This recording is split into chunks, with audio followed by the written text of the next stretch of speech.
country has seen a spate of violent truck attacks on the highways this past few days.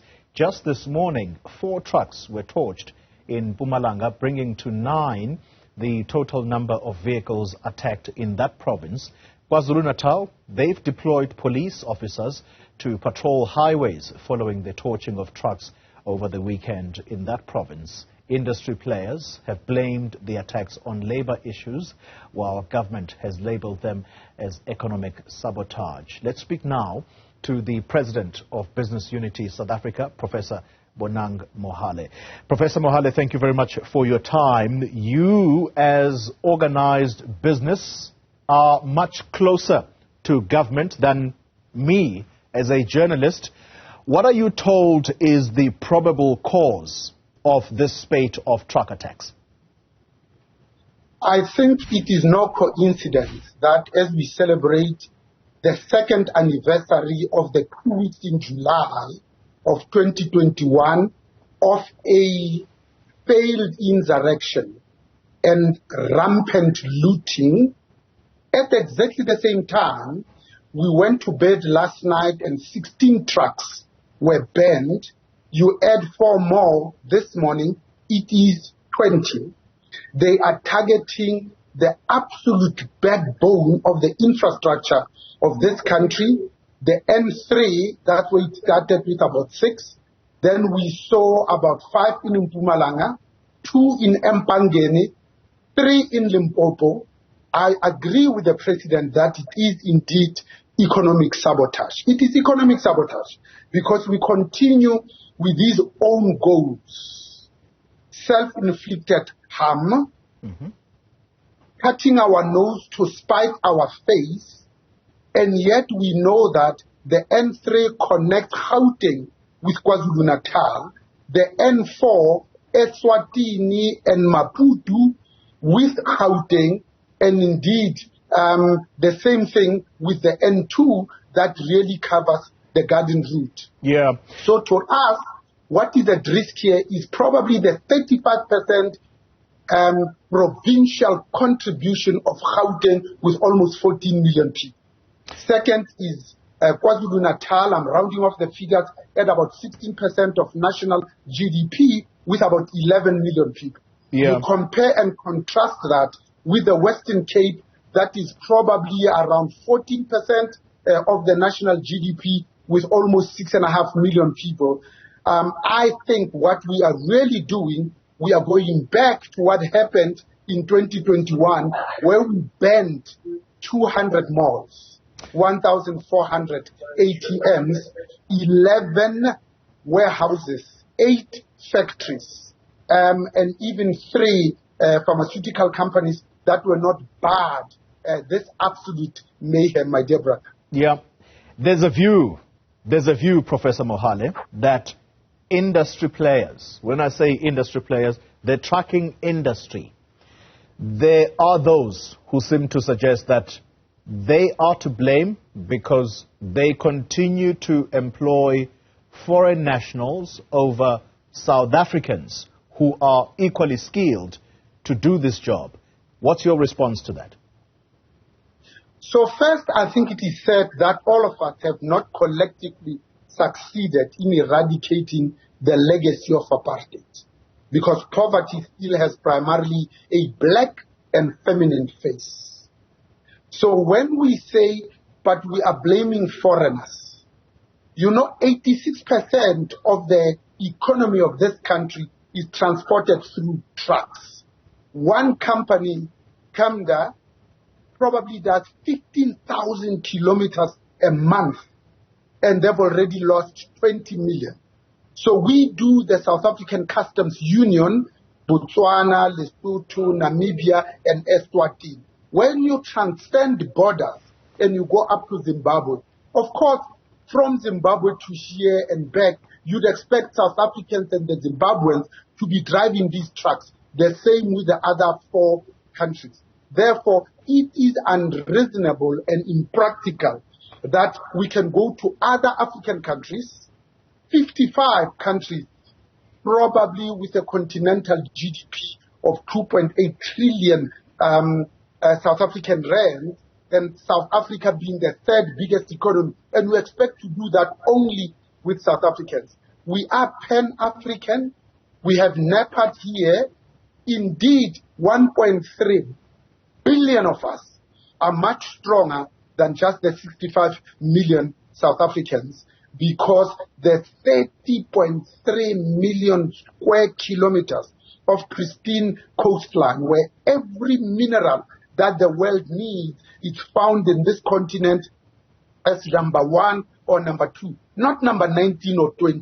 Therefore, I think we need to be much more open-minded in how we do business with the rest of the continent. Yeah. Let me end by saying, even the majority of our tourists come from the rest of the continent, not from Europe, not from China, not from India. Is it true, Professor Mohale, and you would know this better than I, is it true that there are those who are starting to suggest that South Africa may no longer be a conduit, may no longer be a route they consider to transport the necessary goods, and I'm talking here copper, which is transported from neighboring countries from one to the next? If so, how damaging will that be for the South African economy? It is absolutely true, because, again, we continue to forget why we died for our political liberation. And now it is clear that we were so eager to assume political office without profoundly reflecting and thinking about what we are going to do when we get this political freedom, primarily to fundamentally change the structure and therefore the system of the economy of this country. We are now sitting where we are fighting for crumbs, when in essence we could be the biggest economy not only in Africa but in the world. If 29 years into democracy we inherited a technically bankrupt country, we trebled the GDP of this country, we handed over seamlessly from Rolihlahla Mandela to Thabo Mbeki, who gave us 43 consecutive quarters of positive GDP growth. Now we hold the world record for all the wrong reasons, because we used to be the biggest, the most complex economy in Africa, because of our own short-sightedness and because of greed, state capture, corruption, bribery, stealing, and cheating. We are now number 3, and we have the highest unemployment rate in the world, the highest levels of inequality in the world, the highest small and medium enterprise failure rate in the world, second only to Russia in terms of suicide rate, and indeed the highest GDP rate in the world, not by a factor of 2, but 5 times the global average. And how does it manifest? Yes, inequality is widening, racism is at an all-time high, it is black graduates that are roaming the streets hopelessly. Public education has collapsed, public health care continues to fail the poor and the vulnerable. Crucial infrastructure is laying barren, and lawlessness has now become an epidemic. That lawlessness, Professor Mohale, there is a strong view that business cannot be without blame. And I read with interest a few months ago that there was disagreement even within big business itself, mainly yourself and BLSA, whether you talk about the funding of the so-called intelligence gathering that was done outside of Eskom's books, or you talk about the return to the fold of Business Leadership South Africa of Bain and Company. That was a company that clearly admitted to being participants in state capture because they did return the monies. I'm simply making this point because you are bringing all of these and you are saying that this is the problem that we are confronted with. But is business in unison about what is to be done to get us out of this? No, business can't be in unison because some of our members have aided and abetted state capture. SPAR is a good example, Steinhoff, KPMG, Eskom, Transnet, that were the crucible of state capture. Therefore, there is an absolute fact that some of our business members have been beneficiaries of state capture. And therefore, we are on record as saying a serious intervention is needed to steer business back, because it is incongruent to speak of a just society when business is seen to be at the apex of injustice.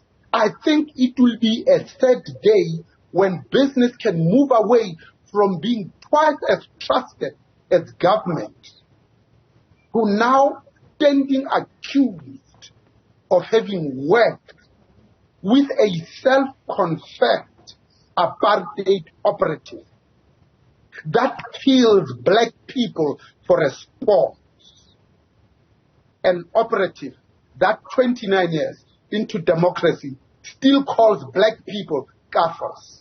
It will be a sad day when I am personally seen to be working with people like that. Just yesterday, we heard that 40 years later, Moabi, the court, Judge Matume says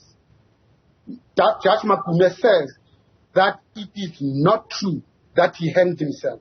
We saw that with Ahmed Timor, that today we are still uncovering how most of our people were mercilessly slaughtered, how people were absolutely disappearing, and we thought that business can atone for the role that it played in paying black people less and women less, because the condition of truth is to let suffering speak. We cannot be seen to be complicit as business when since 2003, after the Truth and Reconciliation Commission, people and businesses and some individuals were found who have not qualified for amnesty, and yet the NPA up until today has been dragging its feet in bringing the perpetrators to book. I think all of us collectively as South Africans, we need to say,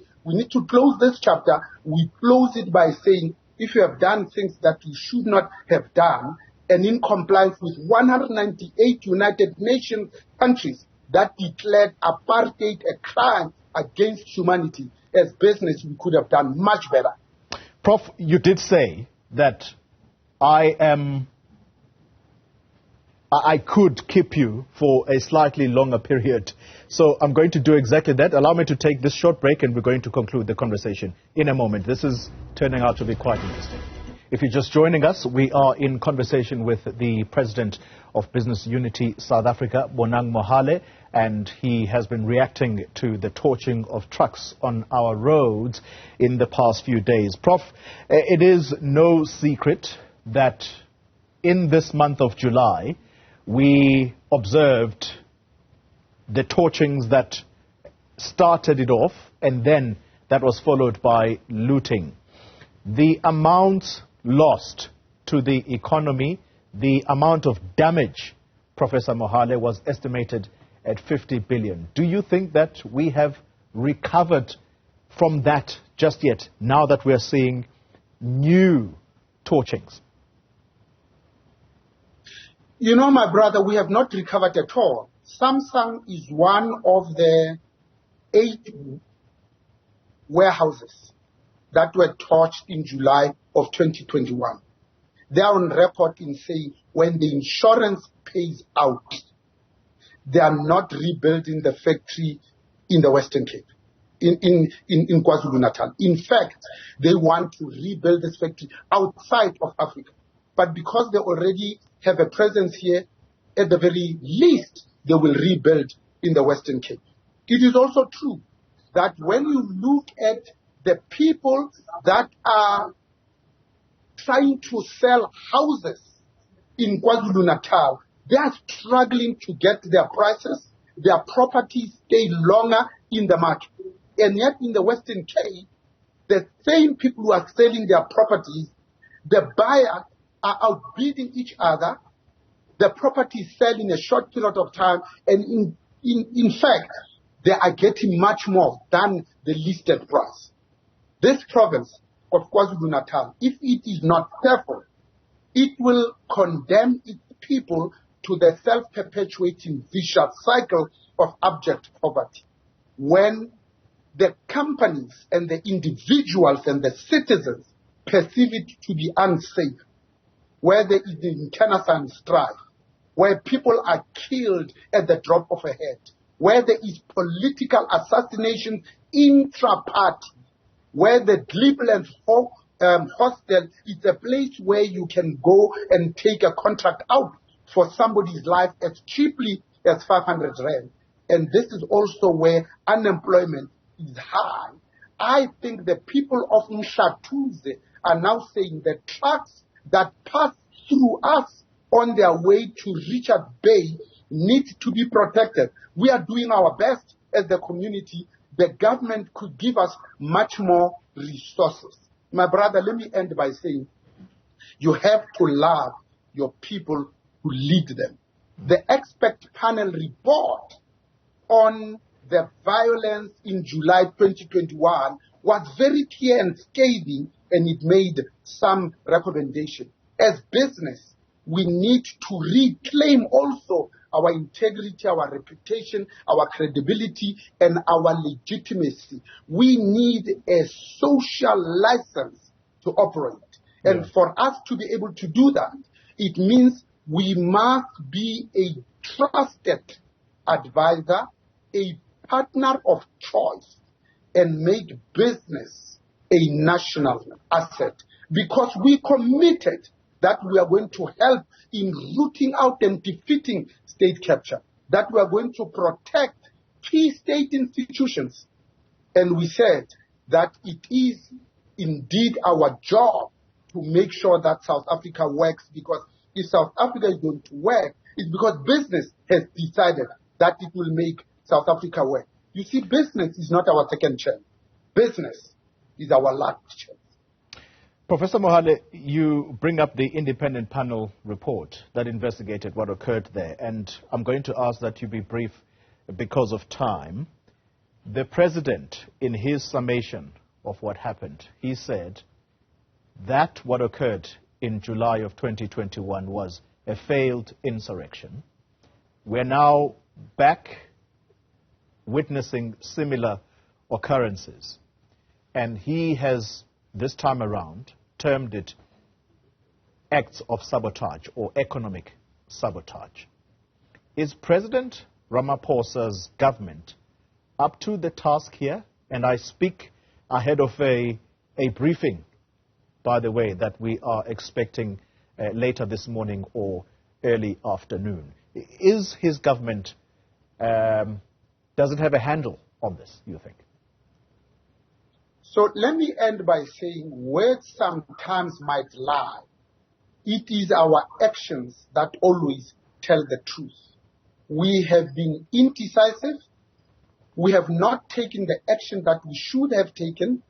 The people that were known in July of 2021 were called the Dirty Dozen. Up until now, we are busy with the menials, the operatives, but not the orchestrators, and therefore the big wigs of this violence. We are reluctant to take people and put them in orange overalls, the same way that we found about 30 thieves in the cabinet post the 2017 elections, and 20 of them we left there and promoted them, and they are still there. And I think it is very sad. Therefore, leadership is not a popularity contest. It's about taking the difficult decisions. And you see, even in our education system, we need to make sure that the current leadership is the one that is absolutely promoted. It's been an absolute privilege talking to you, my dear brother. You know that when you call, I literally drop everything. Have a wonderful morning. Thank you very much, Professor Mohale. Yeah, those words. Difficult decisions need to be taken if you are indeed to be a leader.